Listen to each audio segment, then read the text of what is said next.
दोस्तों, सैयदा कायनात हज़रत फ़ातिमा रज़ी अल्लाह ताला अन्हा के घर में असर की नमाज अदा की जा चुकी है। अब असर की नमाज के बाद सैयदा फ़ातिमा ने इफ़्तार बनाना शुरू करनी थी। तो आपने सोचा कि मैं देख लूं कि घर में आटा मौजूद भी है कि नहीं है।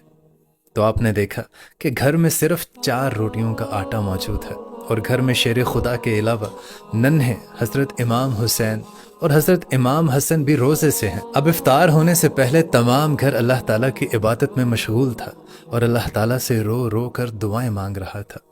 अब इफ्तारी का वक्त करीब आया तो हज़रत फ़ातिमा रज़ी अल्लाह ताला अन्हा ने दुआ को ख़त्म किया और सैयदा फ़ातिमा ने 4 रोटियां पकाईं।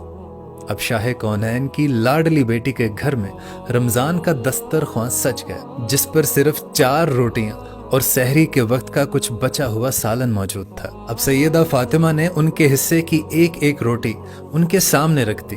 मगरिब की अजान हुई और रोज़ा इफ्तार हुआ। हज़रत अली, हज़रत हसन और हज़रत हुसैन ने अपने अपने हिस्से की रोटी को ख़त्म किया। अब सैयदा फ़ातिमा ने अपने हिस्से की आधी रोटी को खाया और एक लम्हे के लिए कुछ सोचा और आधी बची हुई रोटी को अपने पल्लू के साथ बांध लिया। तो नन्हे शहजादे पूछने लगे कि माँ जी, क्या हुआ, आपने अपने हिस्से की पूरी रोटी नहीं खाई? तो सैयदा फ़ातिमा फरमाने लगी कि पता नहीं मेरे बाबा ने कुछ खाया होगा या नहीं खाया होगा, इसलिए मैंने उनके हिस्से की आधी रोटी अपने पल्लू के साथ बांधी है। अब सैयदा फ़ातिमा अपने हिस्से की बची हुई रोटी पल्लू में बांधकर अपने बाबा के घर के दरवाजे पर पहुंचती हैं और हमारे नबी पाक सल्लल्लाहु अलैहि वसल्लम उस वक्त नमाज अदा करके अपने घर की तरफ आ रहे थे। तो आपने देखा कि उनकी लाडली बेटी आपके घर के दरवाजे के सामने खड़ी है।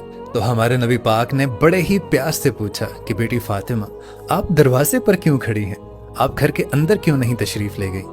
तो बीबी फ़ातिमा कहने लगी कि या रसूलल्लाह, आप इजाज़त देंगे तो मैं घर में तशरीफ़ लाऊंगी। तो हमारे नबी पाक ने अपनी बेटी को अंदर आने का कहा। जब सैयदा फ़ातिमा अंदर तशरीफ़ लाईं तो वो आधी रोटी जो आप अपने पल्लू के साथ बांध कर लाई थी, आपने अपने बाबा के सामने पेश की और कहने लगी कि बाबा, मैं खाना खा रही थी, मैं रोटी खा रही थी।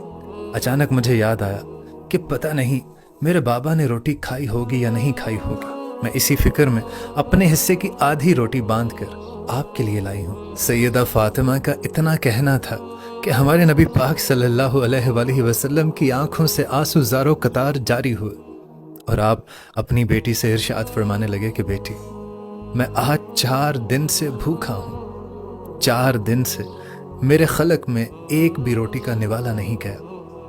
और दोनों बाप और बेटी ज़ारो कतार रोने लगे।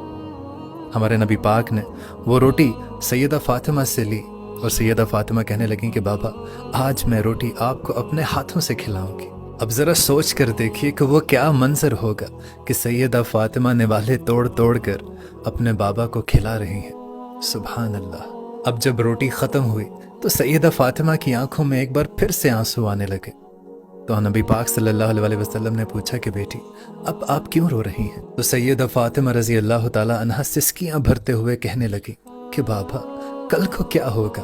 कल को हमारे घर में कुछ खाने के लिए होगा, आपके घर में कुछ खाने के लिए होगा। तो ये बात सुनकर हमारे नबी करीम सल्लल्लाहु अलैहि वसल्लम ने अपनी बेटी के सर पर हाथ रखा और इरशाद फरमाने लगे कि बेटी, आज मैं सब्र कर रहा हूँ, कल तुम भी सब्र करना और इस सब्र के बदले में अल्लाह ताला हमारी उम्मत को बख्श देंगे।